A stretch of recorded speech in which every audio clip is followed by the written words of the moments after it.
Hello guys. तो आज बात करेंगे ऑक्सीजन सेंसर पे। ऑक्सीजन सेंसर की वर्किंग के बारे में, ऑक्सीजन सेंसर की लोकेशन के बारे में, और जो ऑक्सीजन सेंसर की वर्किंग है, जो ये वोल्टेज क्रिएट करता है, जो ईसीयू को वोल्टेज देता है, और किस तरह से वोल्टेज इसके अंदर क्रिएट होता है, और जो भी इसके ख़राब होने से जो भी कार के अंदर हमारी कमी आती है वो क्या क्या कमी आती हैं, और इसको कैसे हम इसको ठीक कर सकते हैं, या जब ये ख़राब होता है तो कौन कौन सी चीज़ ख़राब हो सकती हैं ऑटो सेंसर को चेक करने के लिए। तो बेसिकली चलिए बात करेंगे इसके साथ में डिटेल में। और इसको लैम्डा सेंसर भी बोला जाता है। इन फ्यूचर यदि आपसे कोई बात करे लैम्डा सेंसर के बारे में, या आप किसी ट्रेनिंग में या कहीं प्रोफेशनल जगह पर काम करने के लिए जाते हो, आपसे कोई बोल दे कि भाई आप लैम्डा सेंसर खोल के ले आओ, या इसकी कोई बात करे लैम्डा सेंसर की, तो आपको समझ जाना है कि वो ऑक्सीजन सेंसर की बात कर रहा है।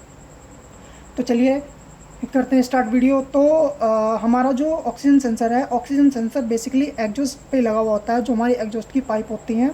और ये 4 सिलेंडर गाड़ी में 2 पाए जाते हैं, और अगर 6 सिलेंडर गाड़ी है तो उसमें 4 मिलते हैं। तो ये लगे किस तरह से होते हैं, एक तो ये कैटेलिक कन्वर्टर से पहले लगा हुआ होता है, एक कैटेलिक कन्वर्टर के बाद लगा हुआ होता है, जो कैटेलिक कन्वर्टर की इफ़िशियंसी चेक करता है। तो ये ऑटो सेंसर काम क्या करता है, जब हमारा जो हमारा एग्जॉस्ट स्ट्रोक है, जब एग्जॉस्ट स्ट्रोक से गैस जलने के बाद इंजन से बाहर निकल के एग्जॉस्ट में एंटर होती हैं, तो एग्जॉस्ट में एंटर होती हैं, तो उसी एग्जॉस्ट पे ये माउंटेड होता है। ये हमारा जो ऑटो सेंसर है, ये सेंसर लगा हुआ होता है। और जो भी एयर के पार्टिकल्स होते हैं वो इसके अंदर एंटर हो जाते हैं। ये आप छिद्र देख रहे हैं, इन छिद्रों के अंदर से वो एयर एंटर हो जाती है। तो ये क्या कहाँ इसके अंदर क्या क्या चीज़ लगी होती है, इसके अंदर एक हीटर लगा हुआ होता है, और एक इसके अंदर जिकोनिया इलेक्ट्रिकल रोड लगी हुई होती है, जो कि इसकी जो इसका जो प्लेटिनम प्लेट है, उस प्लेट के अंदर ये दोनों चीज़ फिक्स होती हैं। तो ये काम किस तरह से करती हैं, जैसे ऑक्सीजन की गैस निकलती है और सेंसर से टकराती है, और इसके अंदर आउटसाइड से जो एयर आती है, तो उसको हीटर से गर्म करते हैं, और गर्म करने के बाद में ये एक वोल्टेज क्रिएट करता है। जब ये वोल्टेज क्रिएट करता है तो ये वोल्टेज देता है ईसीयू को, वो ईसीयू के वोल्टेज आते हैं माइक्रो प्रोसेसर को। और जब माइक्रो प्रोसेसर को वोल्टेज आएंगे तो ये कैलकुलेट करेगा कि अगर ये सेंसर कितने वोल्टेज क्रिएट कर रहा है, 0.5 वोल्टेज क्रिएट कर रहा है, या जितने भी ये वोल्टेज क्रिएट करता है उसके अकॉर्डिंग ये फ्यूल को और एयर को अंदर इंजन के अंदर एंटर कराता है। तो ये कई बार होता क्या है, ऑक्सीजन सेंसर ख़राब हो जाता है, तो जब ख़राब होने के बाद इसको कोई रीडिंग नहीं मिलती, वहाँ से कोई सिग्नल नहीं मिलता, कोई भी वोल्टेज नहीं मिलता, तो ये क्या काम करता है, अपनी मर्ज़ी से फ्यूल को और एयर को कंबस्टन करता है अंदर, जो इंजन में अंदर अपनी मर्ज़ी से भेजता है। तो उस सिचुएशन में हमारा कई बार एवरेज भी डाउन हो जाता है, और जब इसको पता नहीं चलता कि कितना फ्यूल सिलेंडर के अंदर जा रहा है, कितना कम एयर फ्यूल कितना कम, यानी कि एयर फ्यूल का मिक्सचर सही नहीं हो रहा, तो उस सिचुएशन में हमारे आरपीएम भी फ्लेक्सिबल करते हैं, आरपीएम भी ऊपर नीचे होते हैं। और तीसरी कंडीशन ये भी आती है, कई बार आप कार को स्टार्ट करते हैं, स्टार्ट करते ही कार बंद हो जाती है, तो इस सिचुएशन में कई बार हमारा ऑटो सेंसर भी ख़राब हो जाता है। तो बेसिकली ऑटो सेंसर जब ख़राब होता है तो इसमें कुछ इस तरह के कोड बनते हैं, लीन मिक्सचर और रीच मिक्सचर। तो रीच मिक्सचर कब होता है, रीच मिक्सचर तब होता है जब इंजन के अंदर पेट्रोल ज़्यादा जाता है, एयर कम जाती है। और जब इसके अंदर जो लीन मिक्सचर आता है, तो लीन मिक्सचर में इसके अंदर पेट्रोल कम जाता है, एयर ज़्यादा जाती है। तो उस चीज़ को ये कैलकुलेशन कैसे करता है, तो जो ऑक्सीजन में जो पार्टिकल्स आते हैं, जो बिना जले हुए पार्टिकल्स होते हैं, या अगर पेट्रोल कम जल रहा है इंजन के अंदर, वो पार्टिकल इसको टकराते हैं और ये हीटेड करता है और वोल्टेज क्रिएट करता है। तो इसमें एक नॉर्मल जो हमारी ड्राइविंग कंडीशन पे कितने वोल्टेज होने चाहिए, तो इसमें बेसिकली 450 वोल्टेज होने चाहिए।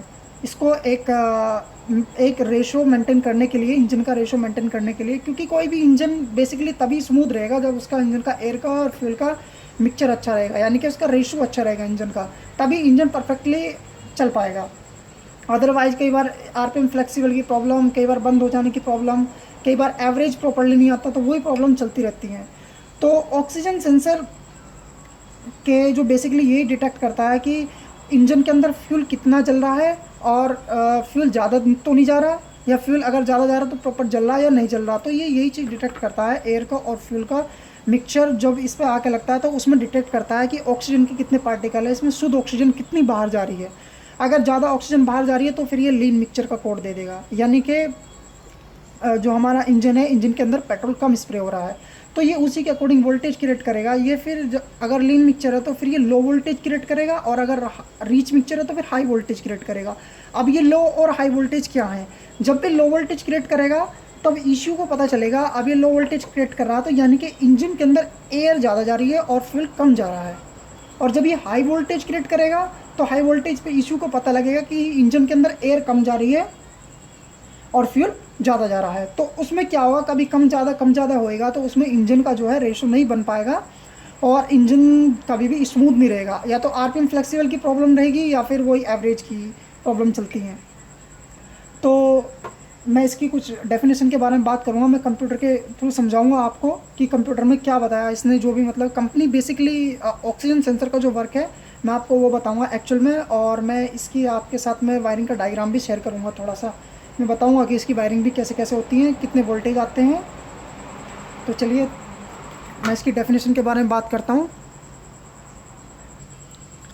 तो गाइज़ आप यहाँ पर देख सकते हैं, यहाँ पर ये दिखा रहा है P0171, यानी कि P0171 अगर हमारा सिस्टम के अंदर ये कोड आ रहा है तो ये दिखाएगा कि सिस्टम 2 लीन है, और सिस्टम वही मेथड है सिस्टम लीन का और रिच का। तो ये क्या कह रहा है इसका डिस्क्रिप्शन में, ये बोल रहा है the oxygen sensor sends a signal to ECU corresponding to the exhaust gas oxygen content enable the ECU to maintain a 14.7.1 air fuel ratio under normal driving condition. तो ये कह रहा है जो हमारा ऑक्सीजन सेंसर है वो इश्यू को एक सिग्नल देता है, और ये जो हमारी ऑक्सीजन के कंटेंट में रहता है, और ये क्या काम करता है, ये इश्यू को जो सिग्नल भेजता है ये उसे ये इसलिए भेजता है कि जो हमारा जो एयर फ्यूल का रेशो है वो नॉर्मल ड्राइविंग कंडीशन में उसका जो रेशो है वो इतना होना चाहिए, 14.7.1 होना चाहिए। हर इंजन का रेशो डिफरेंट है हर कंपनी का, बट ये एक बेसिकली समझाने के लिए है। तो फिर ये कह रहा है the issue can make fuel corrections of ±30% to the calculate fuel demand. यदि ये कह रहा है यदि अगर फ्यूल की डिमांड है तो ये 30% फ्यूल को घटा बढ़ा सकता है, यानी कि अगर एयर ज़्यादा जा रही है तो फिर ये फ्यूल को बढ़ा देगा ताकि एयर प्रॉपर जल जाए, और अगर एयर कम जा रही है तो उसके अकॉर्डिंग ये मेंटेन करेगा। ये सब इश्यू के अंदर जो प्रोसेसर होते हैं वो अपने आप कंट्रोल करते हैं। तो ये कह रहा है the value is then learn by the issue over time, यानी कि जो इसके अंदर इश्यू लगा हुआ है ये इस वैल्यू को हर समय डिटेक्ट करता रहता है।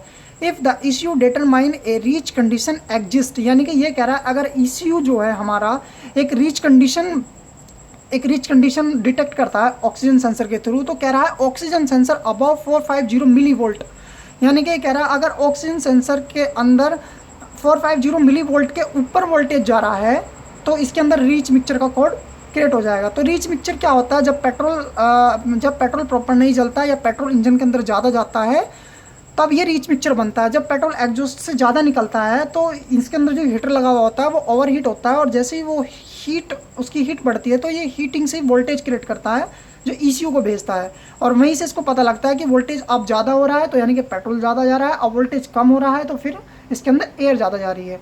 तो ये वही चीज़ डिटेक्ट करता है।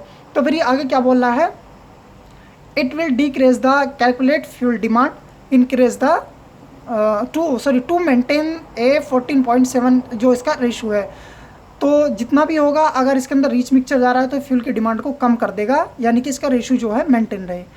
फिर ये बोला है if the issue determine A lean condition exist, यानी कि अगर जो इश्यू डिटेक्ट कर रहा है कि इसके अंदर लीन कंडीशन है यानी कि फ्यूल कम जा रहा है, तो फिर ये बोल रहा है कि oxygen sensor below 450 millivolt के अगर जो नीचे वोल्टेज जा रहे हैं तो फिर ये लीन मिक्सचर क्रिएट करेगा। लीन मिक्सचर कब होता है, जब एयर अंदर इंजन में ज़्यादा जाती है और वोल्टेज ये कम क्रिएट करता है, तो फिर ये लीन मिक्सचर का कोड डिटेक्ट करता है। Okay, it will increase the calculated fuel demand to maintain, ये फिर फ्यूल की डिमांड को बढ़ा देगा यानी कि इसका रेशो जो है मेंटेन रहे। तो रेशो से इसका मतलब वही है कि जब इसका इंजन का एक रेशो मेंटेन रहेगा, जो इसका इंजन के कंपनी ने रेशो दिया है, तभी इंजन परफेक्टली वेल रहेगा, एवरेज भी अच्छा आएगा उस कंडीशन में, और गाड़ी बंद भी नहीं होगी और आरपीएम भी स्टेबल रहेगा। तो मैं इसके बता देता हूँ अगर ऑक्सीजन सेंसर ख़राब हो सकता है तो वो किस किस तरीके से हमें उसके बारे में उसके ट्रेबल कोड क्या क्या चीज़ चेक करनी चाहिए।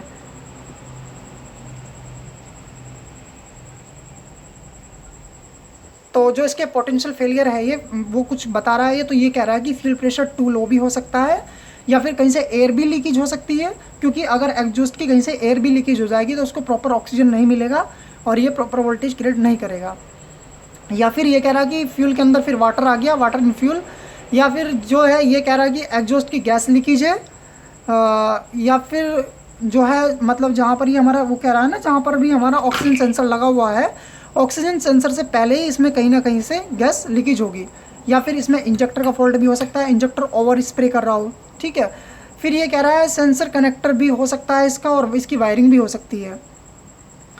और फिर ये लास्ट में कह रहा है कि vehicle has been properly run out of fuel, ये प्रॉपरली फ्यूल को रन आउट नहीं कर रहा, ठीक है। बाकी इसके अंदर मैं इसके डायग्राम आपको बता दूं थोड़ा सा, ताकि काम करने में आसानी रहे। सो गाइज़ मेरे पास ये 6 सिलेंडर इंजन का मेरे पास ये वायरिंग डायग्राम है। तो ये इसमें 4 सेंसर्स दिखा रहा है आपको। ये जो 4 सेंसर्स की बात कर रहा है गाइज़, पहली बात तो ये, अगर कोई भी डायग्राम सॉल्व करना है तो सबसे पहले हमें डायग्राम को देखना है, और कोई भी काम करने से पहले, किसी भी सेंसर पे काम करने से पहले आपको उसकी स्टडी करनी है, क्योंकि जैसे आप स्टडी करोगे तो आप 50% तो उस प्रॉब्लम को वैसे ही सॉर्ट आउट कर लोगे कि भाई क्योंकि आजकल की कार सब टेक्निकल कार हैं, सब इलेक्ट्रिकल कार हैं। सो प्लीज़ पहले काम करने से पहले बिना अगर पता नहीं है किसी भी चीज़ का, तो प्लीज़ पहले आए और जो है पहले स्टडी करें, क्योंकि आज की डेट में हर चीज़ इशू से कनेक्टेड है। आप कुछ भी थोड़ा सा भी करोगे इशू में तुरंत फॉल्ट आ जाएगा। सो प्लीज़ अगर जानकारी नहीं है तो किसी अपने से जानकारी ले लो जो कोई इस फील्ड में हो, पर लेकिन बिना अगर नहीं पता तो ऐसे सेंसर को छेड़ना या सेंसर की वायरिंग को चेक करना बेकार है फिर उस तरीके से। या फिर आपके पास अगर मल्टीमीटर है तो आप मल्टीमीटर की से भी चेक कर सकते हैं, क्योंकि आजकल तो 5 वोल्टेज बहुत ज़्यादा चलते हैं, हर सेंसर को 5 वोल्टेज चलते हैं। सो गाइज़ बस यही है कि आप कोई भी चीज़ चेक करें, आपसे कोई नुकसान ना हो, कस्टमर का भी कोई नुकसान ना हो, और आप भी जो काम करें वो भी परफेक्टली ठीक हो जाए। आप स्टडी करोगे तो आपको अच्छे से पता लग जाएगा। और दूसरी बात गाइज़, अगर आपने अभी तक मेरे चैनल सब्सक्राइब नहीं किया तो चैनल सब्सक्राइब कर लीजिए, और अगर वीडियो आपको अच्छा लगा हो तो वीडियो को लाइक कर दीजिए, अब मेरा हौसला बढ़ाइए गाइज़। तो गाइज़ चलो मैं बात करता हूँ इसकी वायरिंग के डायग्राम के। तो गाइज़ आप देख सकते हैं यहाँ पर एक रिले है, एक रिले की वायर से एक ये तार निकला, तो यहाँ पर इसने 5 एम्पेयर का एक फ्यूज़ दे दिया। एक फ्यूज के ये फ्यूज आया सीधा यहाँ पर इस फ्यूज की वायर, तो यहाँ पे इसने एक जंक्शन दे दिया, यानी कि ये डायरेक्ट पॉजिटिव करंट है। डायरेक्ट पॉजिटिव करंट इसने पहले तो एक इस सेंसर को दे दिया, यानी कि इसके अंदर जो हीटर है, हीटर के लिए जाएगा ये, और ये जो है चारों के हीटर के लिए फिर चला जाएगा। एक ही वायर से इसने एक जंक्शन बना दिया एक ही फ्यूज से, और ये चारों के हीटर के लिए चला गया। उसके बाद में फिर इसकी 3 वायर निकलती हैं ECU से। अब 3 वायर इसकी कैसे कैसे निकलती हैं, एक वायर इसकी जो होती है वो ग्राउंड होती है, जो कि हीटर को जाती है। जैसे ये वाला आप वायर देख रहे हैं, ये सीधा ग्राउंड का वायर है, ये हीटर के लिए जाता है, यानी कि ये 2 पोल इसके हीटर के हैं इसके अंदर। और ये वाले जो 2 हैं ये सिग्नल के हैं। तो ये सिग्नल कैसे वेरिएबल सिग्नल होते हैं, आप देख रहे हैं वोल्टेज के रूप में इस तरह से जा रहे हैं ये सिग्नल, तो ये सिग्नल वापस ECU को जाते हैं। तो ये वायर ग्राउंड की निकलती है, ये हीटर के लिए, ये चारों पे सिम जा रही है।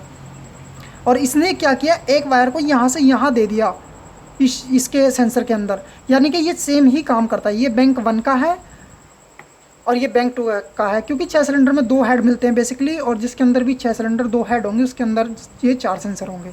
यदि तो अगर बेसिकली अगर 2 सेंसर है कार के अंदर, आपकी 4 सिलेंडर गाड़ी है, तो फिर उसमें इतना ही बेस मिलेगा, फिर आपको 2 सेंसर ही मिलेंगे उसके अंदर। तो यही है, आप पहले जाएँ, पहले वायरिंग का यहाँ पर देखें कि ECU की कौन सी पिन है। ECU पे, क्योंकि हर ECU के अंदर लिखा हुआ होता है कौन से नंबर की पिन है, उस पर मेंशन रहता है, उसकी पिन पे भी मेंशन रहता है। और सीधे आप जाओ सेंसर पे, सेंसर पे भी आपको पता रहेगा कि सेंसर पे कौन से नंबर की तार आ रही है। आपको वायर का कलर याद होना चाहिए कि कौन से वायर की कलर आ रही है, आपको एक कॉपी पेन पर नोट कर लेना है। आपके पास जैसे कोई डायग्राम है उसमें आपको दिखाया है कि इस कलर की वायर है, इतने MM की वायर है। MM तो भले ही चाहे ना भी हो, लेकिन कलर कोड से अधिकतर आजकल पहचान हो जाती है।